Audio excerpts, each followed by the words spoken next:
Buena idea. Ya. Acuérdense de pararme a la mitad de la clase para que tomemos los 7 minutos, ¿ya?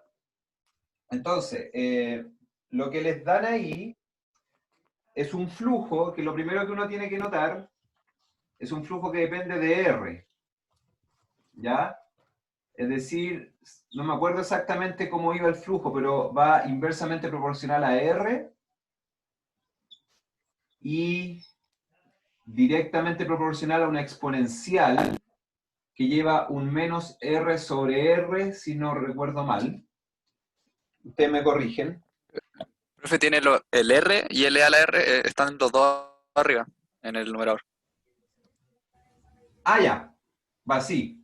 Sí, ¿Así? Ya. sí, sí, sí.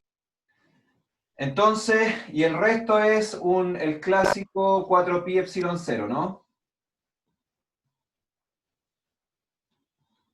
Aunque, Sí.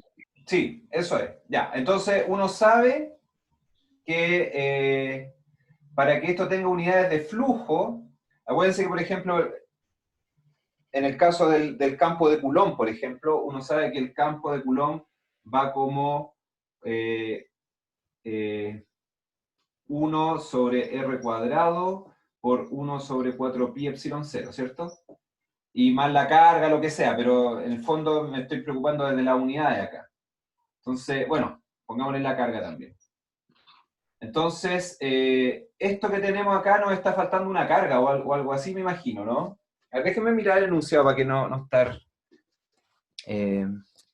Multiplicado por un Q0, creo. Debe ir una constante con unidades de carga. ¿Es Q0?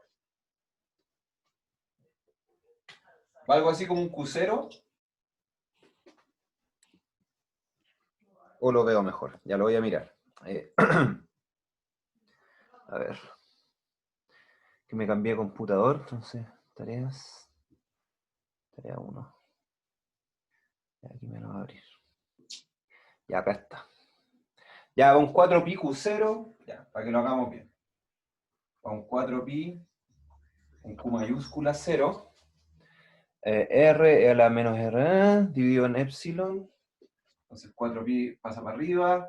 Y esto para que tenga unidades de flujo, porque acuérdense que el campo eléctrico va como esto, y el flujo está definido como integral del campo eléctrico punto ds, ¿cierto? Entonces, el flujo tiene que tener las mismas unidades del campo eléctrico, pero por el área al cuadrado, ¿cierto? Porque esto de acá tiene unidades, perdón, por área, porque esto de acá tiene unidades de área, ¿cierto? Entonces, quiere decir que el flujo debería tener unidades de, como lo que tengo acá ya es área, y el flujo va como campo eléctrico por área, entonces el flujo debería tener unidades de carga sobre epsilon 0, ¿cierto?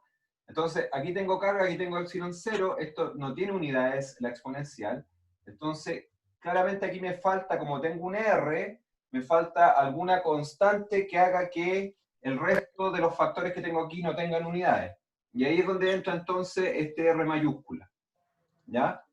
Entonces, es siempre bueno hacer análisis de unidades para por lo menos asegurarse que las unidades estén bien, ¿ya? Entonces, lo que tengo acá es el flujo, ¿ya? No me están diciendo como dato del problema cuál es la distribución de cargas que tengo, ¿ya? Pero tiene que haber alguna distribución de carga que me dé origen a este flujo, ¿ya? Ahora, este flujo es esféricamente simétrico, por lo tanto, mis campos, o mi campo eléctrico tiene que ser esféricamente simétrico, y también mi distribución de carga también tiene que ser esféricamente simétrica, ¿ya? O sea, por la simetría que tiene el problema es que el flujo se comporta de una manera esféricamente simétrica, eso al tiro me dice que todas las cantidades relevantes de este problema son esféricamente simétricas, y por cantidades relevantes me estoy refiriendo al campo eléctrico y a la densidad de carga, y también al potencial, ¿ya? Entonces, lo que esto me está diciendo es que yo tengo alguna distribución de carga esféricamente simétrica. Supongan, yo pongo aquí mi eje X, Y y Z, y mi densidad de carga va a tener una dependencia en R, que no sé cuál es, pero yo sé que esto es esféricamente simétrico, por lo tanto, aquí voy a tener una cierta cantidad de carga, aquí voy a tener otra, y aquí otra, ¿no? Entonces, en el fondo, yo sé que existe una densidad de carga que depende del radio, donde el radio es simplemente la distancia al origen. ¿Ya? Pero esto yo no lo sé. ¿Ya? No tengo idea cuánto vale. Simplemente sé que la densidad de carga es esféricamente simétrica porque el flujo es esféricamente simétrico. ¿Ya? Ahora, Profe, ¿sí? una consulta, ¿esa densidad de carga tiene que ser constante a medida que el radio cambia o puede variar dependiendo del radio? Depende del radio, pues por eso aquí puse ρ en función de R.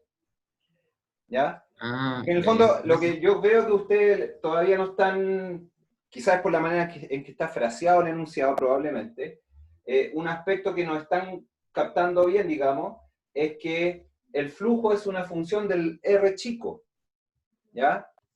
Es decir, R mayúscula es una constante, eso sí es una constante, el enunciado dice R mayúscula es una constante, pero el flujo que atraviesa una esfera de radio R chico vale esto, ¿ya?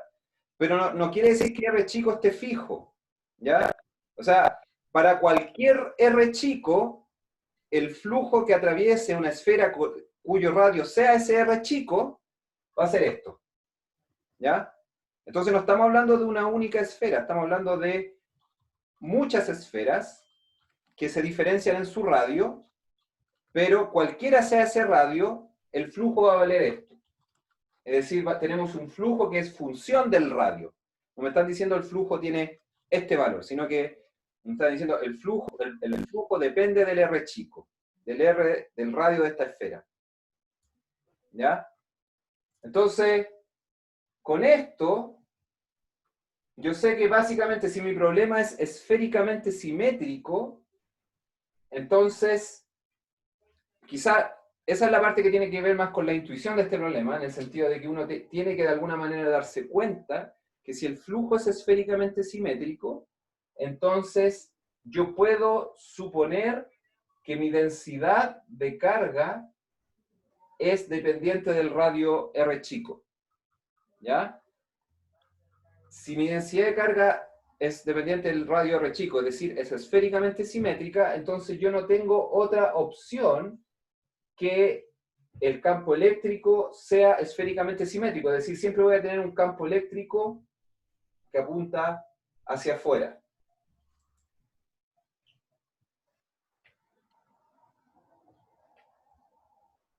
Y eso simplemente también viene de la intuición, pero eso viene del hecho de que si yo tengo una carga puntual, el campo eléctrico que esa carga genera es radial, ¿cierto? Apunta hacia afuera. Entonces, si yo en vez de tener una carga puntual, tengo una distribución de cargas que son esféricamente simétricas, es decir, que la distribución de cargas es esféricamente simétrica, entonces el campo eléctrico que esas cargas van a generar siempre va a ser radial, siempre va a apuntar alejándose del origen. ¿Ya? Y eso es porque el campo de Coulomb es así, es radial. ¿Ya?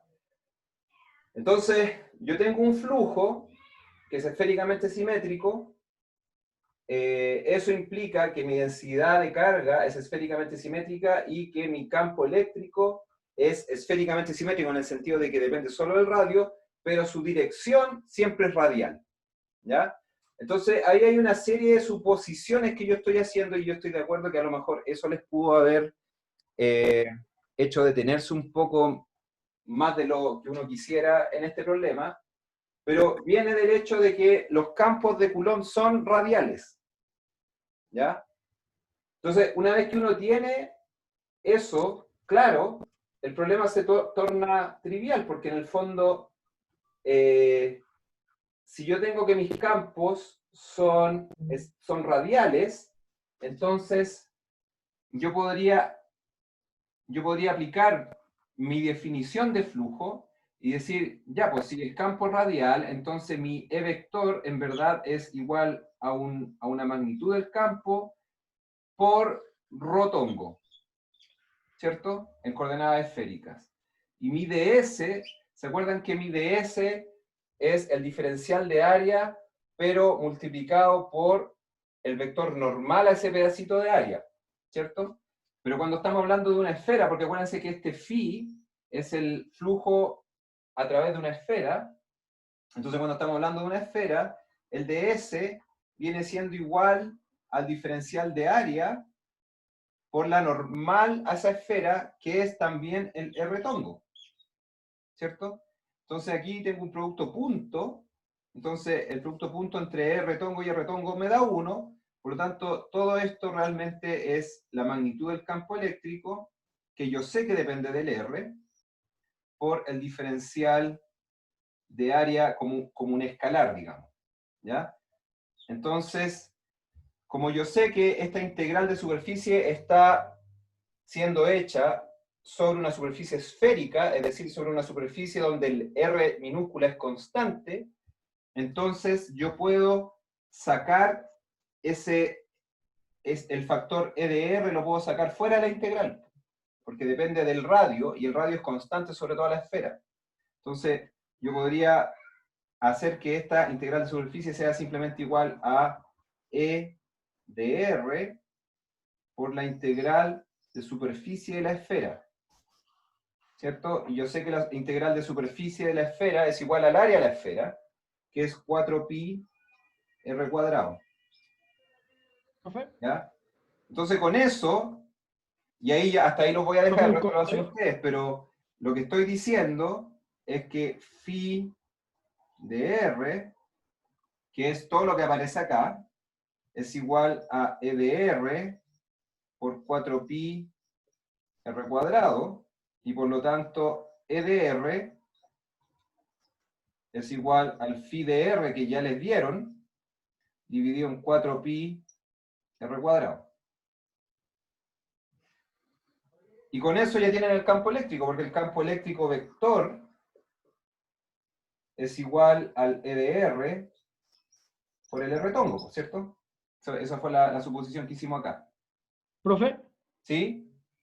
O sea, yo hice ese mismo procedimiento y llegué al campo eléctrico, pero el problema es que después para hacer la integral para sacar el potencial, da como una integral especial, una integral exponencial o algo así. ¿Ya? ¿Y Sí, no se profe, a puede mí me dio lo resolver? mismo. No, no se puede. Entonces, o sea, no tengo idea de qué es una integral exponencial o cómo tratarla, entonces, O sea, te va a dar una integral del tipo de x cubo, e a la menos x, ¿cierto? Algo así más o menos, creo. Sí, porque vas a tener que... Ah, no, dividido, perdón, divides por r pero, cuadrado, perdón. como Entonces es te dividido, queda sobre r, sobre x. claro, esa misma. Ya. A Y ver. no- Sí, ahí me... A ver. Digo lo mismo, ¿no? Profe, y no es válido decir, porque por ejemplo yo lo que hice fue definir y igual a la integral y luego lo dejé planteado, ¿no? Sí, a ver, yo no sé, a ver cómo se podría resolver si ustedes pescan logaritmo natural de x por e a la menos x, lo derivan, me da e a la menos x sobre x. Más... No, profe, sí, no se puede, no es elemental esa. Entonces, ¿No se puede? No, no se no. puede. Sí, de hecho es como la función, hay una función. Y me rendí, la busqué y salía que se resuelve mediante un desarrollo de Taylor, una cuestión súper rara que no había visto nunca. Qué raro, ya, bueno, ya. Qué raro porque yo esta tarea la tiraba otros años y no me había aparecido ese problema.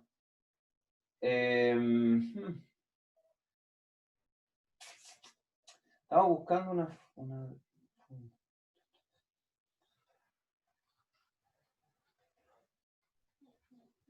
Ya, ¿saben qué? Déjenme eso, dejémoslo eso en stand-by, yo se los voy a buscar. En general, yo siempre busco los desarrollos de las integrales y en alguna parte están, hay tablas de integrales por todos lados, y en general eso es lo que uso. Rara vez como que yo me pongo a resolver una integral, para ser bien honesto con usted. No, en general no tengo la necesidad de hacer eso, ¿ya? Entonces, voy a buscarles en el fondo lo que está faltando, lo que ustedes me dicen es que les cuesta resolver esta parte. ¿Sí? Entonces yo les voy a buscar la solución a eso. Tiene que estar en alguna parte. No, o a lo mejor hay una manera aproximada, pero vamos a tratar de que sea estandarizado. O sea, si vamos a hacer una aproximación, todos vamos a hacer la misma aproximación. ¿Ya? Eso, aparte de esto, ¿ya les quedó claro cómo se resuelve esto? Sí, profe, gracias. ¿Sí? Ya. Sí, sí, era más o menos eso la confusión. Ya. Ya, chiquillos, no sé si tienen alguna otra consulta. Profe, ¿Sí? cuando ponen la integral de como con el circulito, hay veces que ponen dos integrales. ¿Da lo mismo o Lo que es pasa es que una integral doble? integral de área suele ser una integral en dos variables. O sea, de hecho, dependiendo el espacio que uno se defina, cuáles van a ser las coordenadas que va a utilizar, de hecho, independiente de eso, siempre te van a aparecer dos variables, ¿cierto? Por ejemplo, cuando uno integra sobre la superficie de la esfera, típicamente el diferencial de área sobre esa superficie va a depender de la multiplicación de dos diferenciales. Por ejemplo, si uno usa, lo más lógico aquí sería usar coordenadas esféricas, y uno sabe que si uno tiene un pedacito de esfera, digamos, que sería como, no sé, este pedacito que estoy haciendo aquí, ¿ya? Entonces, esto vendría siendo mi DDS, ¿cierto?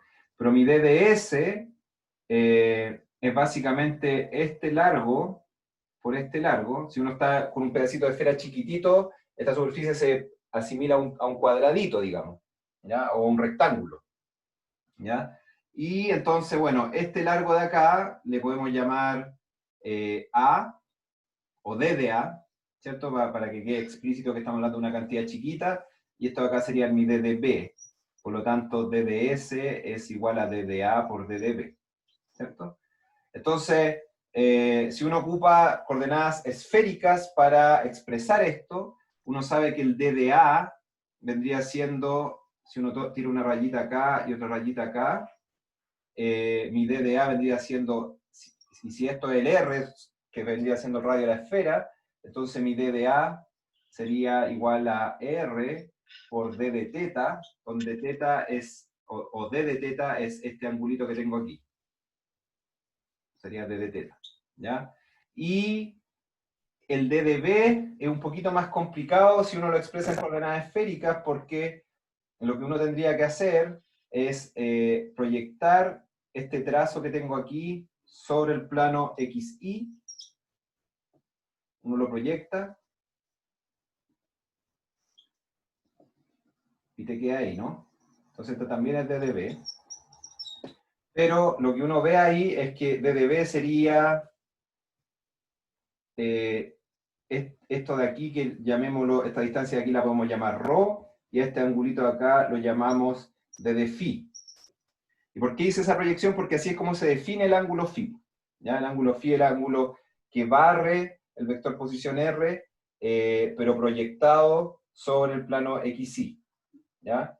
Entonces, mi D de B en coordenadas esféricas sería D de phi por ρ, pero ρ es la proyección del R sobre el plano XY, que vendría siendo R por el seno del teta, porque esto de acá es teta, ¿ya? En coordenadas esféricas. Entonces vendría siendo, esto aquí sería R por el seno de teta, ¿ya? Por lo tanto, mi D de S, que es D de A por D de B, vendría siendo R cuadrado por seno de teta por D teta por D phi, ¿ya? Entonces, mi integral sobre la superficie, si estuviésemos hablando de una superficie esférica, mi ds en ese caso se convertiría en una integral sobre phi y otra integral sobre teta de r cuadrado seno de teta de teta de phi. ¿Ya? Entonces, por eso te aparecen, yo creo que, supongo que eso es lo que está contestando tu pregunta, me fui por el camino largo, pero estoy casi seguro que eso es lo que, la duda que te aparece, digamos, que tu integral de superficie realmente se me transformó en dos integrales, una sobre phi, que en coordenadas esféricas, si uno calcula sobre toda la esfera, iría desde 0 a 2pi, y sobre teta iría desde 0 a pi, perdón. ¿Ya? Y eso es porque mi diferencial de área depende de diferenciales de dos variables, y yo voy a tener que integrar entonces sobre esas dos variables.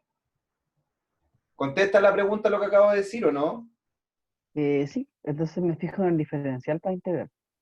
¿Perdón? Entonces me fijo en el diferencial para integrar. Eso. Claro, sí, pues. O sea, uno tiene que expresar su diferencial de área utilizando algún sistema de coordenadas, que en este caso sería obviamente las coordenadas esféricas, si uno integra sobre una superficie esférica, pero el objeto, la superficie sobre la cual uno va a integrar, podría no ser una esfera, y ahí uno tendría que diseñar o escoger, digamos, un sistema de coordenado más apropiado para ese tipo de superficie. ¿Ya? Ya, chiquillos, no sé si tienen alguna pregunta. Yo tengo una más ¿Sí? ¿Ninguna más? cortita, profe. Ya. Que a mí, yo tengo una cortita. Ya. Que para ciertos puntos a mí me dio densidad de carga negativa. ¿Hay alguna explicación para eso o es simplemente está mal? No. A ver, no sé en qué, más allá de dónde te apareció eso, la densidad de carga puede ser negativa en el sentido de que, de hecho, a ver, las densidades de carga en la naturaleza, en la mayor parte de los casos, ocurren porque las cargas que se mueven tienden a concentrarse más en un lugar que en otro, ¿cierto? Y en la naturaleza las cargas móviles son los electrones, es decir, la materia está cargada porque tiene protones, básicamente tiene protones y tiene electrones en su versión más simple, ¿ya? Pero de esas dos cargas, lo que más se mueve, lo más móvil, son los electrones, ¿ya? Entonces, donde sea que los electrones se tiendan a concentrar, por la razón que sea, tú vas a tener densidad de carga negativa, de hecho, porque los electrones tienen carga negativa. Entonces, donde sea que los electrones se agrupen, esa zona va a tener densidad de carga negativa, ¿ya?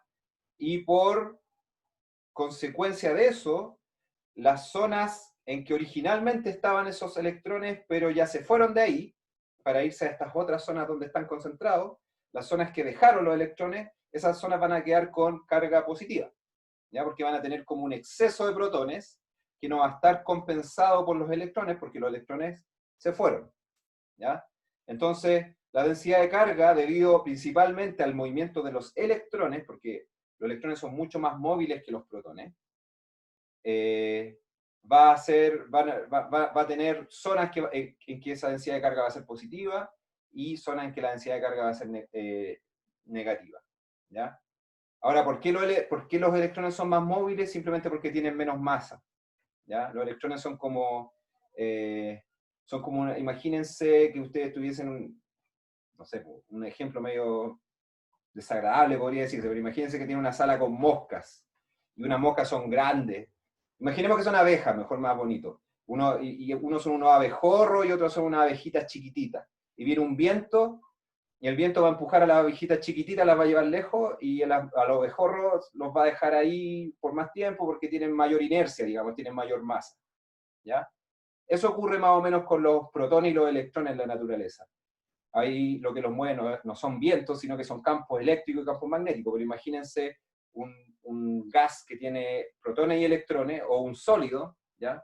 En el caso de los sólidos es aún más claro, porque los sólidos es como una red, en que los protones están quietos, digamos, y los electrones son los que se pueden mover.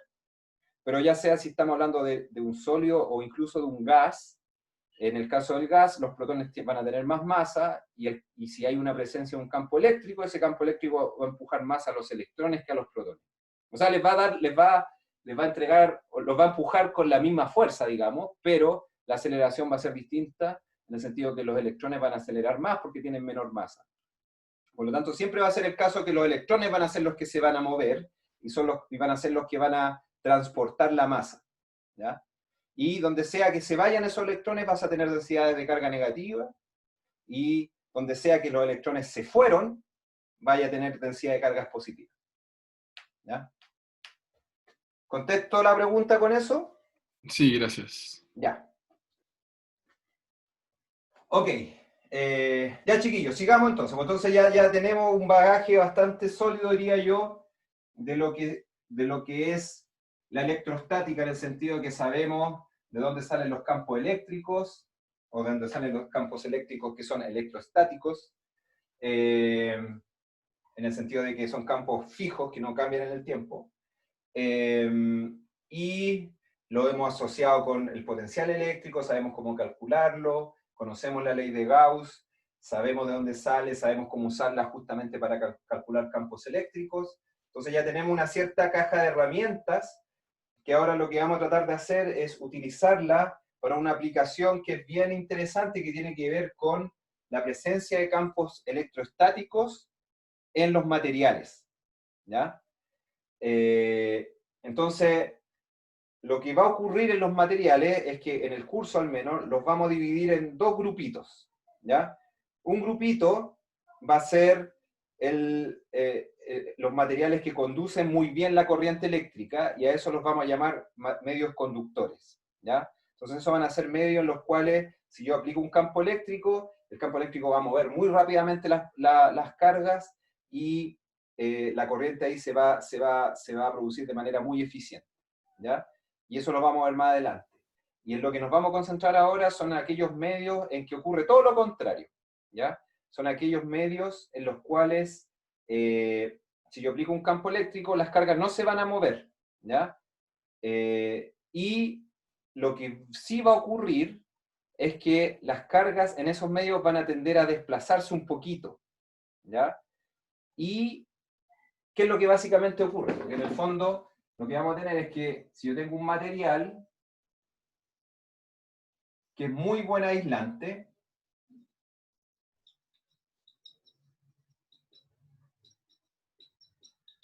es decir, las cargas no se van a mover,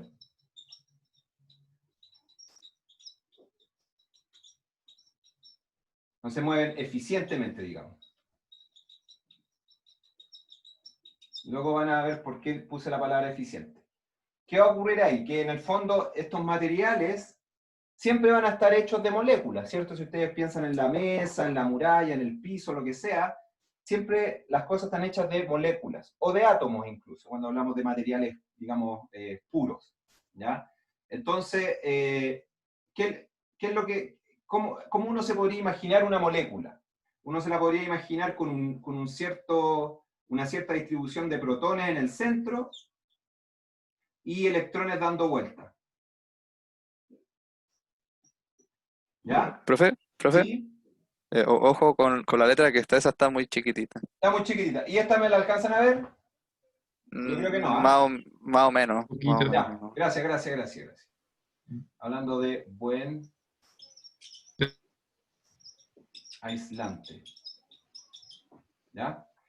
Entonces, ya, supongamos una molécula, la vamos a mirar con lupa, entonces vamos a tener, no sé, una zona con cargas positivas en el centro, y vamos a tener cargas negativas en torno a ella, con cierta estructura, digamos. Aquí estoy hablando de una cosa bien esféricamente simétrica, porque las moléculas son cosas complicadas. Pero el punto que les quiero hacer es que si yo aplico un campo eléctrico a esto, y estoy hablando de un muy buen aislante, no se va a producir corriente eléctrica. Esa va a ser nuestra suposición inicial. Estamos hablando de la madera, del vidrio, de la goma, de todos esos materiales que, si uno le aplica un campo eléctrico, no conducen la electricidad. Son los que uno típicamente ocupa como medios aislantes, ¿ya?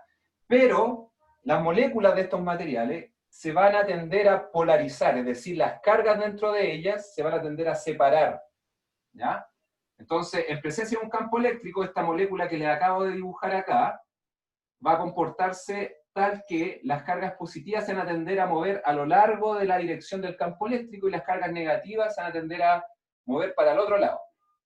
Entonces, vamos a tener, una vez que aplicamos el campo eléctrico, vamos a tener una situación en la cual las cargas positivas están como por acá y las cargas negativas van a quedar como por el otro lado. ¿Ya? Estoy exagerando, digamos, pero eso es más o menos lo que ocurre. Se tienden a separar, a polarizar las moléculas. ¿Ya? Entonces, si bien el medio es aislante y no va a generar corriente, lo cual significa que ningún electrón va a salir volando, porque si un electrón, debido a este campo eléctrico, los electrones se escaparan, entonces los electrones van a empezar a fluir, y eso va a generar una carga eléctrica, o sea, perdón, una corriente eléctrica, y en ese caso estaríamos en presencia de un conductor, ¿ya? Pero acá no es el caso, los electrones no se van a salir volando, pero sí la molécula se va a separar, ¿ya? Entonces, lo bonito que va a ocurrir acá es que, a pesar de que la presencia del campo eléctrico no fue suficiente para generar corrientes, uno de todas maneras va a lograr que este medio, que es aislante, modifique el campo eléctrico externo, en el sentido de que el solo hecho, y esto es lo central acá, el solo hecho de que en cada una de las moléculas las cargas se tendieran a separar un poquito, eso es suficiente para generar campo eléctrico. A pesar de que la molécula en sí sigue siendo neutra, ¿cierto? Es decir, tengo la misma cantidad de cargas negativas y de cargas positivas, el hecho de que ahora están un poquito separadas entre sí, todavía dentro de la molécula, es suficiente para generar un campo eléctrico, ¿ya? Por lo tanto, los medios que son buenos aislantes, si yo les aplico un campo eléctrico, van a ser capaces de modificar ese campo eléctrico que yo le estoy aplicando, porque en sí mismos, la polarización que ocurre en su interior produce campo eléctrico, ¿ya? Entonces, esa es una propiedad bien chora, y de hecho, el hecho de que se produzca esa polarización hace que nosotros le llamemos a esos medios aislantes, se les llame medios dieléctricos, en el sentido que son capaces de polarizarse interiormente y modificar los campos eléctricos externos, ¿ya? Es decir, el pedazo de goma que yo tengo ahí, a pesar de que sigue siendo neutro, igual me produce campo eléctrico, ¿ya? Por el solo hecho de estar polarizado. Entonces, a eso queremos llegar, a los medios dieléctricos, y ese es el foco que tenemos ahora, pero antes de llegar a eso, lo que vamos a hacer es un paso previo, ¿ya? Esto fue una pequeña introducción que les hice, ¿ya? Y el paso previo consiste en imaginarnos una molécula que está polarizada, ¿ya? Y hacernos la pregunta de cuál es el campo eléctrico producido por esa molécula, que es neutra, que tiene la misma cantidad de cargas positivas que negativas, pero está polarizada. ¿Cuánto sería ese campo eléctrico? ¿Y qué dirección tiene, por ejemplo? ¿Ya? Queremos estudiar las propiedades del campo eléctrico producido por esa molécula. Una vez que tengamos ese campo eléctrico, nos vamos a poder contestar la pregunta de cómo sería el campo eléctrico de todo un medio material que está formado por millones y millones y millones de esas moléculas, ¿ya? Entonces, solo ahí vamos a entrar a realmente estudiar los dieléctricos como tales, ¿ya? Primero nos vamos a concentrar en esa molécula polarizada, ¿ya? Así que el primer caso es estudiar el potencial eléctrico, por ahí vamos a partir, no vamos a ir directamente al campo eléctrico, sino que vamos a partir por el potencial eléctrico producido por un, comillas, dipolo eléctrico, es decir, un sistema neutro, pero que tiene una carga positiva para acá y una carga negativa para acá, ¿ya? En el cual las cargas positivas y negativas están separadas, ¿ya? Entonces eso es lo que vamos a hacer. En el fondo lo que hice fue darle una pequeña motivación. Permiso, voy a escribir acá.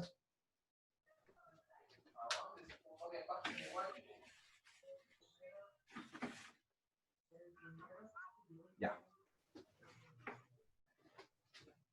Entonces, potencial de un dipolo eléctrico. Profe, disculpe, ¿qué había puesto ahí entre paréntesis? Las cargas no se mueven eficientemente, lo voy a escribir en grande. Ah, ya, gracias.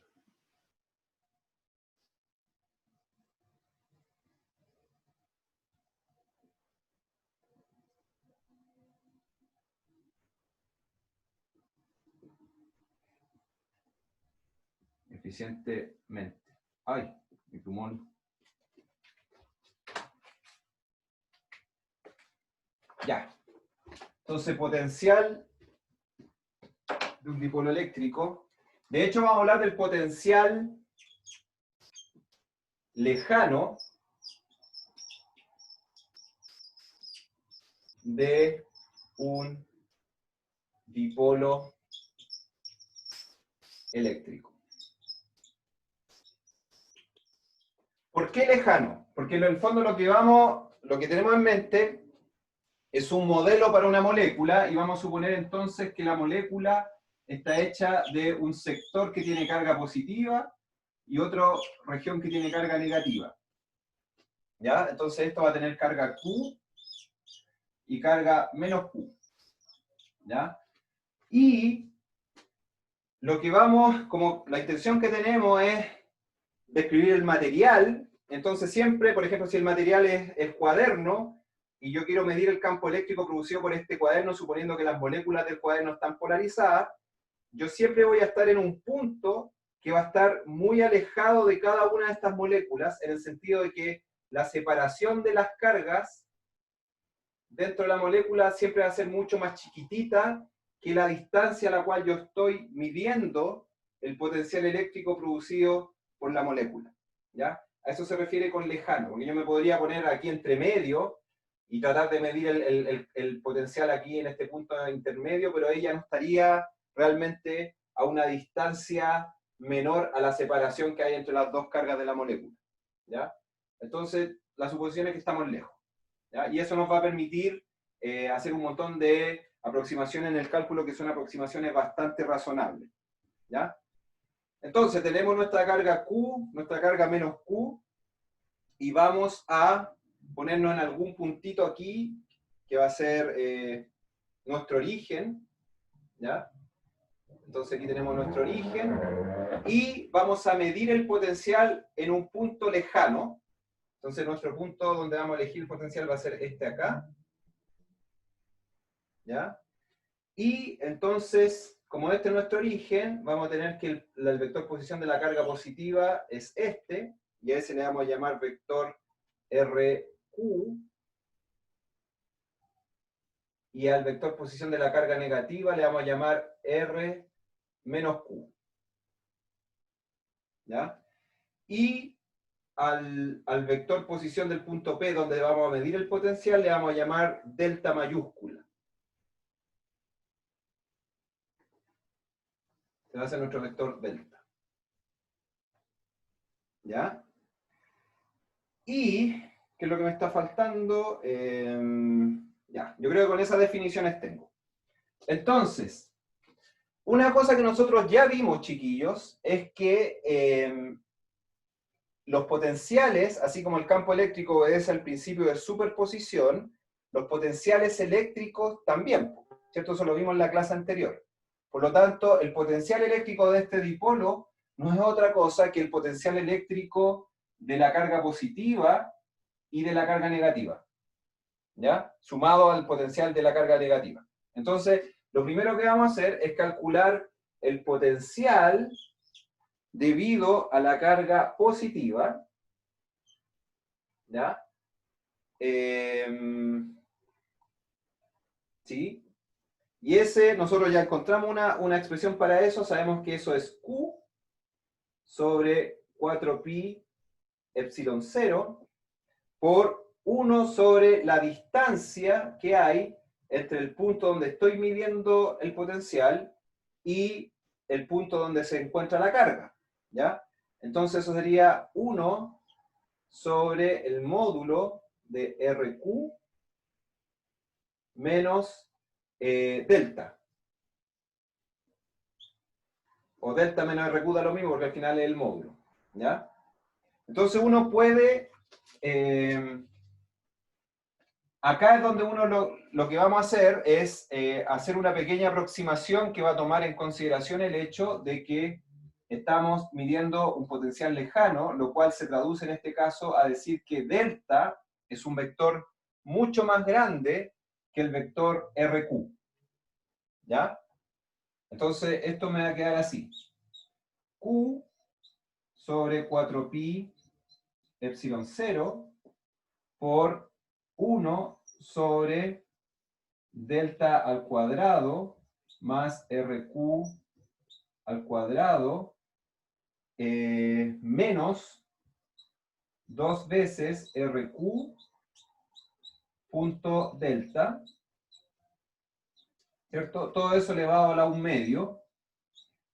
Y aquí es donde nosotros usamos el hecho de que el delta es mucho mayor que el RQ, en el sentido de que yo sé que si yo tengo un binomio, que podría ser 1 más x a la alfa, y yo sé que x es mucho menor que 1, esa es una condición, entonces, utilizando expansión en series de Taylor, uno puede llegar a la conclusión de que esto es aproximadamente 1 más alfa por x. ¿Ya? ¿Qué es lo que estoy utilizando acá? Utilizando el hecho de que este binomio yo lo podría expandir en series de Taylor, y si lo expando en series de Taylor, obviamente voy a tener infinitos términos, pero los términos que vienen después, el siguiente sería algo multiplicado por x cuadrado, más algo multiplicado por x cubo, más bla bla bla, por x cuarta, por x quinta, por x a la sexta, hasta infinito, ¿cierto? Pero la suposición que tengo acá es que todos estos términos que son de orden superior a x, es decir, x cuadrado, x cubo, x cuarta, van a ser despreciables en comparación con este primer término, siempre que el x sea mucho menor que 1. ¿Ya? Entonces, eso siempre se puede cuando uno tiene una variable muy pequeñita en comparación con un número que en este caso sería 1. ¿Ya? Uno puede hacer esa aproximación. Entonces, si aplicamos esa aproximación a orden 1 a este caso, que en el fondo lo que tengo aquí, todo este factorcito que tengo acá, lo voy a encerrar, sería delta al cuadrado más RQ al cuadrado menos 2RQ punto delta a la menos 1/2, ¿cierto? Porque esto como está en el profe, denominador, ¿sí? profe, ¿Sí? una consulta. Cuando pasó del módulo a la que iba sería la cantidad escalar, ¿por qué el 2RQ por delta? Siendo que es un ¿Por módulo. qué esto? Sí. Porque, a ver. Bueno, eso, a ver, dame un segundito.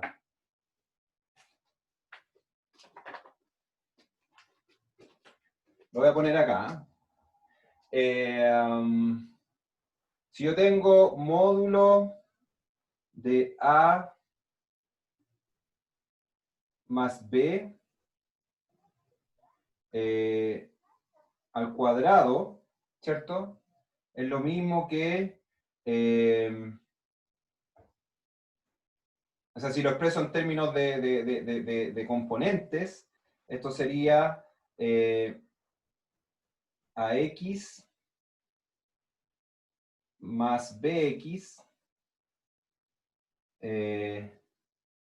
al cuadrado más AI más BI al cuadrado más AZ más BZ al cuadrado, ¿cierto? Es decir, la suma de los vectores corresponde a cada una de las componentes del nuevo vector que me sale de sumar estos dos.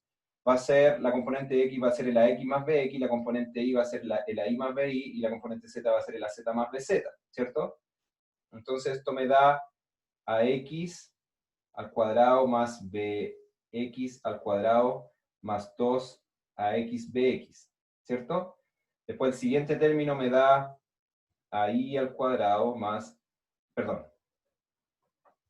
AI al cuadrado más BI al cuadrado más 2 AI BI, y el siguiente sería AZ al cuadrado más BZ al cuadrado más 2 AZ BZ, ¿cierto? Entonces, esto de acá es simplemente A al cuadrado, ¿cierto?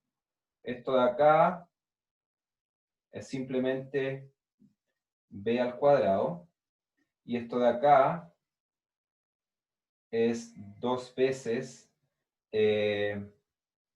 a punto b, ¿cierto? Ah, tú me estás hablando del signo menos, ¿cierto? No me Es que refería en general. lo que pasa es que esto es un menos, sí. Entonces, dicho de otra manera, lo que me queda es que el módulo de A más B viene siendo igual a esto al cuadrado con raíz cuadrada, ¿cierto? Entonces sería A cuadrado más B cuadrado más 2A punto B a la 1/2. Y eso es justamente lo que tengo acá, pues. La diferencia es que aquí no estoy haciendo A más B, sino que estoy haciendo A menos B, ¿ya? Entonces lo que tengo que hacer es cambiarle el signo al B, pero cuando tengo B cuadrado, el cambio de signo no me afecta, pero cuando tengo A punto B, ahí sí me afecta el cambio de signo,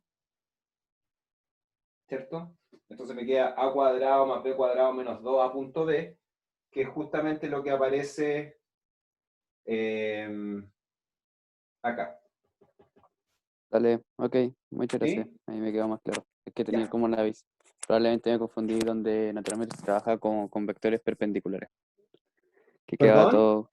Es que como se trabaja naturalmente con vectores perpendiculares, como por ejemplo la parte anterior de la materia.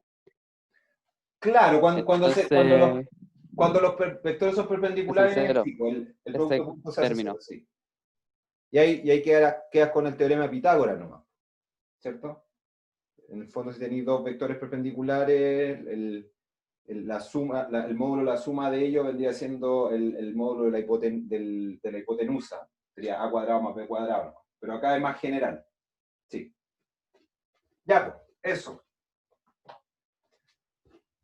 Entonces, estamos claros que esto está correcto, entonces lo que hacemos acá es pescar lo que está encerrado aquí y expresarlo como esto a la menos 1/2, y luego acá podemos factorizar por el delta al cuadrado, que cuando le aplicamos el menos 1/2 nos queda 1 sobre delta, ¿cierto?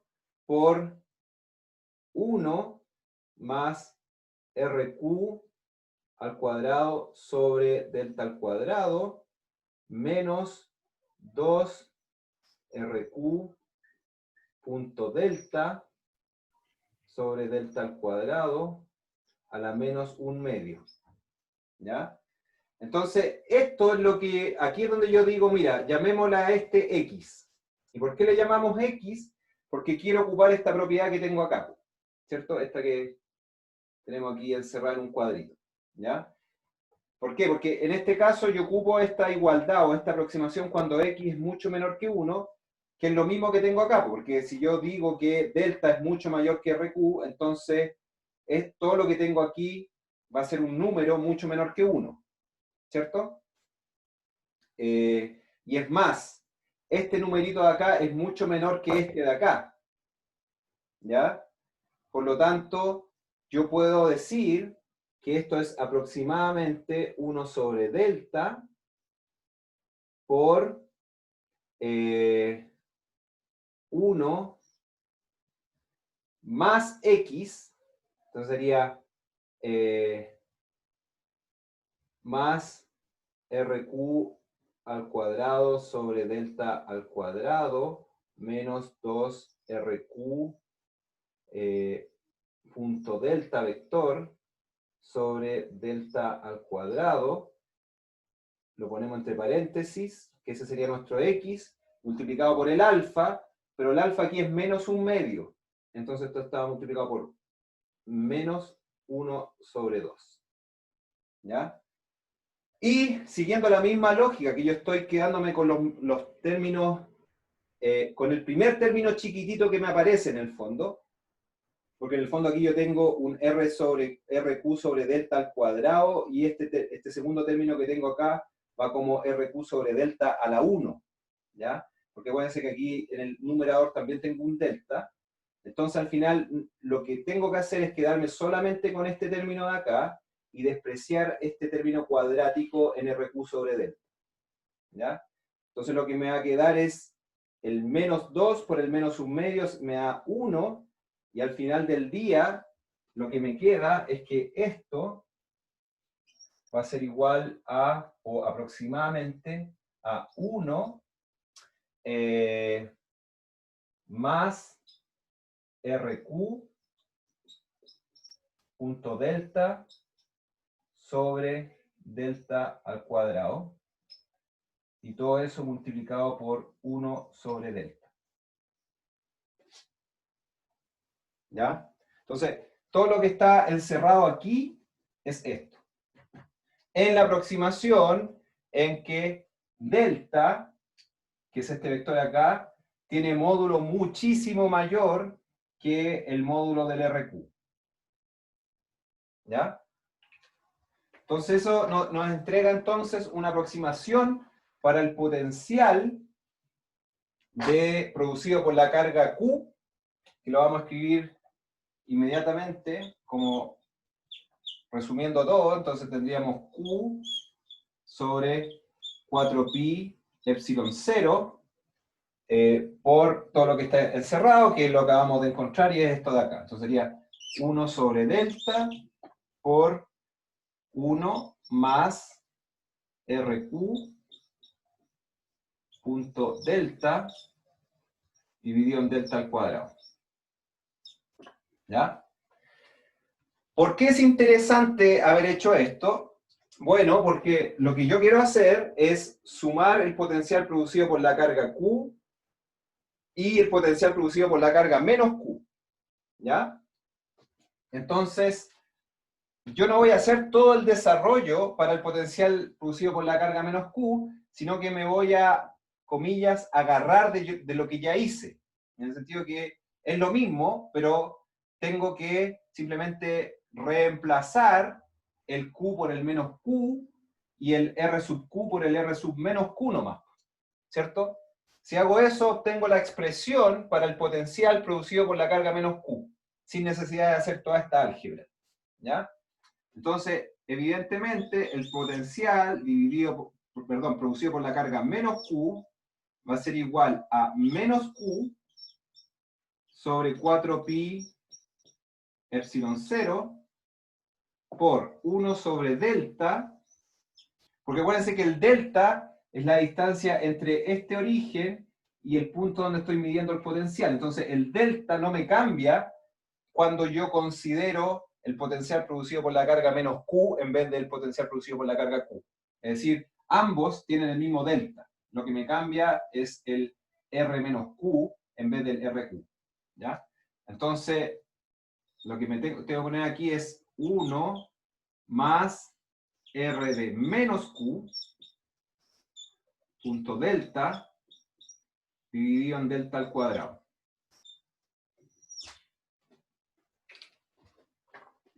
Profesor, ¿Sí?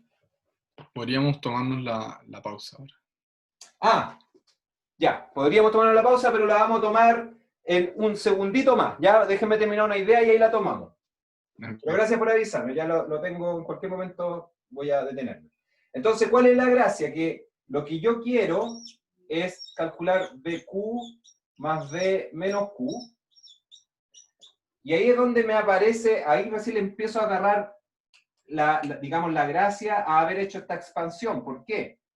Porque si uno piensa y uno dice, mira, aquí nosotros hicimos una expansión en series de Taylor, en que el profesor me dijo que la serie de Taylor tenía infinitos términos, y yo me desprecié todos los términos que iban más allá del término lineal en X, es decir, desprecié el que iba como X cuadrado, X cubo, X cuarta, ¿cierto? Porque se supone que eran más chicos que el que es lineal. O sea que este término de acá era mayor que todos los que venían después.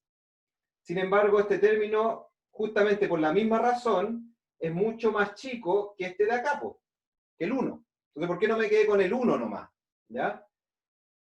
Y aquí es donde viene la explicación para eso, porque si yo sumo estos dos potenciales, aquí tengo el 1 y aquí tengo el 1, pero aquí tengo un Q y aquí tengo un menos Q. Entonces el 1 se me va a cancelar. ¿Ya? Y entonces, si yo me hubiese quedado solo con el 1, hubiese llegado al resultado de que la suma de los dos potenciales es 0. ¿Ya? Que es haber dicho que que es equivalente a haber dicho que ambas cargas están en el punto origen, ¿cierto? Y si yo tengo dos cargas, una positiva y otra negativa, pero que están en el mismo punto, claro, si están en el mismo punto se cancelan entre sí y no generan ningún tipo de potencial. Y yo sé que aquí sí se genera un potencial porque justamente están separadas estas dos cargas, no están en el mismo punto, hay una pequeña separación. Entonces, tenía yo que quedarme con este primer término que diera cuenta de que las cargas están separadas, ¿ya? Pero luego, claro, no tenía sentido seguir agregándole términos, porque esos otros términos también dan cuenta que las cargas están separadas, pero son mucho menores que este primer término que ya me dio cuenta de que las cargas están separadas, ¿ya? Entonces, eso como que le da la lógica haber mantenido este término acá, ¿ya? Entonces, al hacer la suma, se me cancelan los unos y me sobreviven solamente los segundos términos, y al final del día lo que me queda es, si ustedes se podrán dar cuenta que en el fondo aquí tengo Q y menos Q, pero puedo factorizar todo por Q sobre 4pi epsilon 0, y aquí mantengo este menos de acá, y me queda entonces, este delta se me agrega al delta al cuadrado que tengo ahí, entonces pongo 1 sobre delta al cubo, y el resto es delta punto RQ menos R menos Q.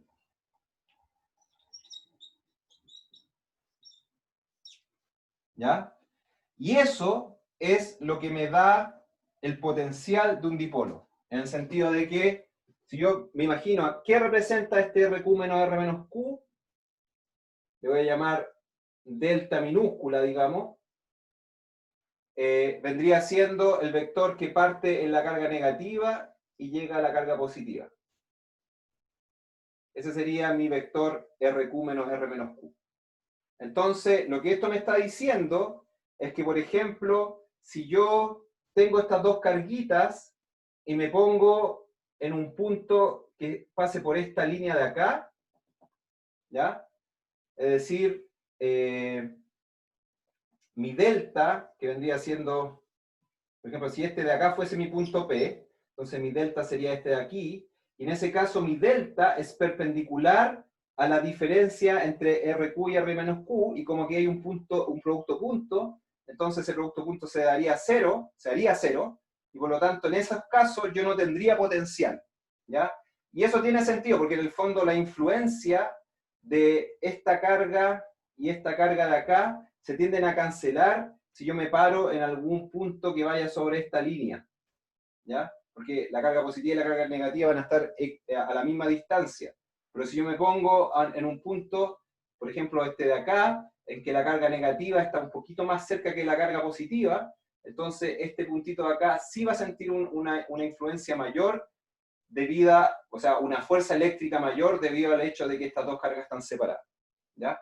Entonces, este terminito de acá me da una corrección al potencial eléctrico producido por estas dos cargas debido al hecho de que estas dos cargas no están una sobre otra, sino que están ligeramente separadas, ¿ya? Y eso es lo que nosotros cuantitativamente vamos a ocupar cuando, como les decía antes, estudiemos los dieléctricos. Cuando estudiemos materiales que están hechos de moléculas donde las cargas están separadas y que por lo tanto se comportan como un dipolo eléctrico, que es lo que yo dibujé acá, ¿ya? Entonces, simplemente para redondear la idea, 4pi epsilon 0, delta mayúscula punto delta minúscula sobre delta mayúscula al cubo. Ese vendría siendo el potencial de las dos carguitas.